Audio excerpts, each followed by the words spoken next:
Jika aku telah jauh dari. Haru, momen mesra Ridwan Kamil dengan putranya Arkana di Hari Ayah Sedunia. Gubernur Jabar Ridwan Kamil terus menjadi perhatian pasca meninggal Emeril Khan Mumtaz atau Eril. Kedekatan Ridwan Kamil dengan anaknya pun kembali menjadi sorotan di momen wisuda Camelia Laetitia Az-Zahra atau biasa dipanggil Zara. Di Hari Ayah Sedunia pada tanggal 19 Juni tahun 2022, Ridwan Kamil kembali membagikan momen kedekatan dengan putranya Arkana yang masih berusia balita.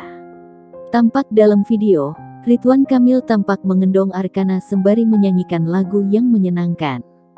Momen lucu dan mengemaskan itu terjadi lagi saat Arkan tertawa bahagia di pelukan Ridwan Kamil.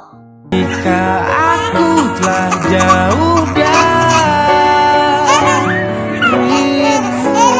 Di sesi yang lain Ridwan Kamil juga menyuap makanan ke Arkana.